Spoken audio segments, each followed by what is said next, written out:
কাৰণ আপোনালোকে দয়াবতী যদি নকৰে তেনেহ'লে মই ভিডিঅ' বনাই কাক চাব। মই ভিডিঅ' বনামেই ঠিকেই, যদি কোনোবাই নেদেখে তেনেহ'লে ভিডিঅ' বনাই আৰু কি লাভ। আপোনালোকে হাইৱে হোৱা নাই চাগে, গাঁও অঞ্চলৰ ৰ'দ, কিন্তু তামাম মজা। এনেকুৱা ঠাইত মানে প্ৰচণ্ড মজা লাগি আছে, চাৰিওফালে বতাহ আছে, ৰ'দ দিছে চাগে, কিন্তু ইয়াত আমি গৰম অনুভৱ কৰা নাই, মানে প্ৰচণ্ড বতাহ আছে, মানে তামাম।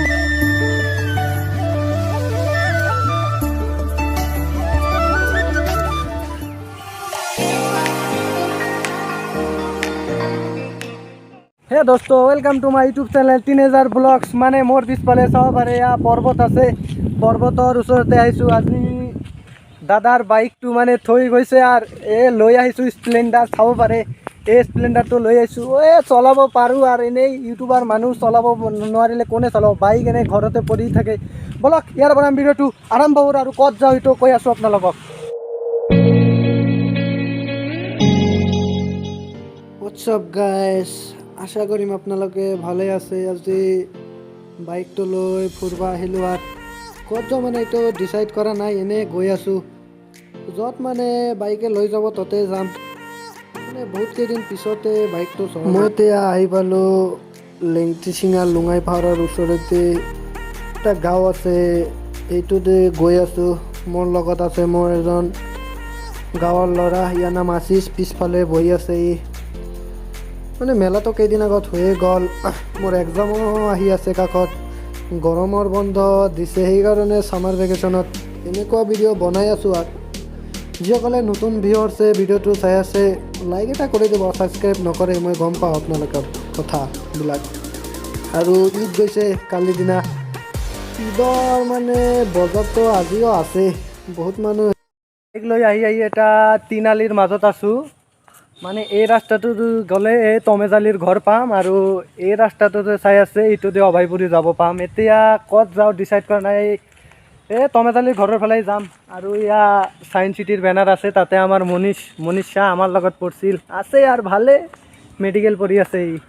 চাই থাকক। এতিয়া আহি আমি ৰিজাৰ্ভ ফিল্ডৰ সন্মুখত পাইছোঁ। ৰিজাৰ্ভ ফিল্ডৰ সন্মুখত এটা বহুতো মানে দেখাবলগীয়া নাজাৰা আছে, ইটোৱে মানে দেখাই আছোঁ পিছফালৰ কেমেৰাৰ পৰা আপোনালোকে।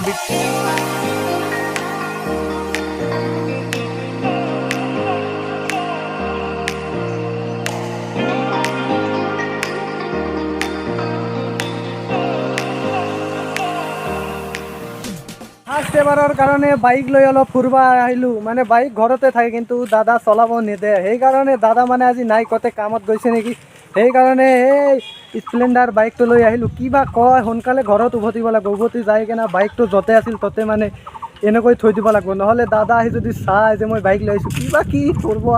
এতিয়া বলক আৰু অলপ দূৰত যাওঁ বাইকটো লৈ। ৰাস্তাৰ ভিউটো ভালেই লাগি আছে, ফাৰ্ষ্ট এবাৰৰ কাৰণে এনেকুৱা ভিডিঅ' বনালোঁ, ভালেই লাগি আছে। আশা কৰিম আপোনালোকৰ কাৰণে আৰু এনেকুৱা ভিডিঅ' বনাব পাৰিম। কেৱল আপোনালোকৰ দয়াবতীটো লাগব, দয়াবতী লাগিলে যিকোনো ঠাইতে যাব পাৰিম। আজি এই অভয়পুৰীৰ পৰা দূৰতে আহিছোঁ অলপ, কালি কিজানি মুম্বাইও যাব পাৰোঁ, উত্তৰ প্ৰদেশো যাব পাৰোঁ, কিন্তু আপোনালোকৰ দয়াবতীটো থাকিব লাগিব, নহ'লে যাব নোৱাৰিম। কাৰণ আপোনালোকে দয়াবতী যদি নকৰে তেনেহ'লে মই ভিডিঅ' বনাই কাক চাব। মই ভিডিঅ' বনামেই ঠিকেই, যদি কোনোবাই নেদেখে তেনেহ'লে ভিডিঅ' বনাই আৰু কি লাভ। আপোনালোকেই কওক। ঘৰৰ পৰা এতিয়া মই প্ৰায় 15 কিলোমিটাৰমান আহি পৰিলোঁ। আৰু এইটো বাইক চাগে ভালেই আছে। এইটো মানে এই ৰোডটো যে চাই আছে না, এই ৰোডটোতে মই কেইদিন আগত এক্সিডেণ্ট হৈছিলোঁ। মানে দাদাৰ বাইক লৈ আহোঁতে মানে টাৰ্ণিং ঘূৰাই আছিলোঁ, তেনেতে মানে এতিয়া চাগে ধান খেতি কৰি থৈছে, চাব পাৰে আপোনালোকে। এই ইয়াৰ পৰা ডাইৰেক্ট একদম বাগৰি গৈছিলোঁ, সেই খেতিলৈকে বাগৰি গৈছিলোঁ। বাগৰি যোৱাৰ পিছত হাত চাত কাটি মানে কি ক'ম, গাড়ীৰ মানে প্ৰচণ্ড ক্ষতি হৈছিল, সেইকাৰণে দেখাব লৈ আহিলোঁ। মানে মই ক'ত এক্সিডেণ্ট হৈছিলোঁ, তাৰপিছৰ পৰা বাইক নেযায় দাদাই, সেইকাৰণে ইয়াৰ পৰা আৰু মোৰ ফ্ৰেণ্ডে তমেজালি চাই না, মোৰ ভিডিঅ'ত আহে যে, ইয়াৰ ঘৰ প্ৰায় 2 কিলোমিটাৰমান হ'ব। আৰু নাযাওঁ ইয়াৰ ঘৰত, আজি বহুত দূৰ আহিছোঁ। এতিয়া ঘৰত যাওঁ, আৰু ইয়াত বহুতো খেতি কৰি থৈছে, ইয়াৰ ভিডিঅ'টো দেখাম আপোনালোকক।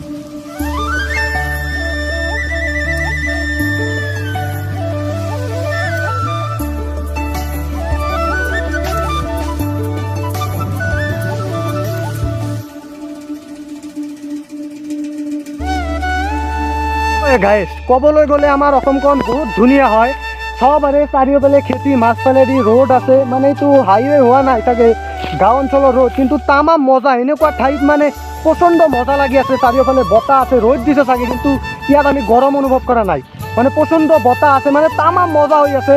কেনেকৈ বুজাম আপোনালোকক, মানে আহিলেহে আপোনালোকে নিজে নিজে গম পাব ঠাইখিনি সঁচাই সঁচাই ধুনীয়া হৈছে ঠাইখিনি।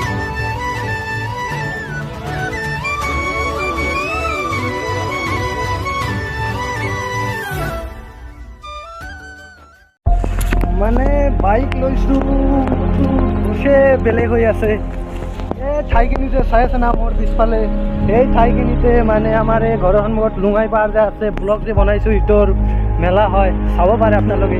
ঠাইখিনি দেখাতে বহুত সৰু সৰু লাগি আছে, কিন্তু যেতিয়া পাহাৰৰ মেলাটো ষ্টাৰ্ট হয় তেতিয়া বহুত ডাঙৰ, মানে বহুত ঠাইটো ডাঙৰৰ নিচিনা লাগে, কিন্তু চাব পাৰে ঠাইখিনি ইমান ডাঙৰো নহয়। কিন্তু এই বছৰ পাহাৰৰ মেলাত মই অহা নাছিলোঁ, প্ৰব্লেম ফেচ কৰি আছোঁ। ল'ৰা মানুহ প্ৰব্লেমটো আহিবই, ফেচ কৰিব শিকিব লাগিব। চাব পাৰে মোৰ পিছফালে এই পৰ্বতটো আছে, কেইদিন আগত তাৰ ব্লগ বনালোঁ। এতিয়া বলক ভিডিঅ'টো আমি ইয়াতে সমাপ্ত কৰিলোঁ। ভিডিঅ'টো ভাল পালে এটা লাইক কৰি দিব, আৰু যিসকলে নতুন ভিডিঅ' চাই আছে তেখেতে ছাবস্ক্ৰাইবটো কৰি দিব। ছাবস্ক্ৰাইব কৰি দিলে আৰু এনেকুৱা ধৰণৰ ভিডিঅ' পাই থাকিব। জয় হিন্দ, জয় আই অসম।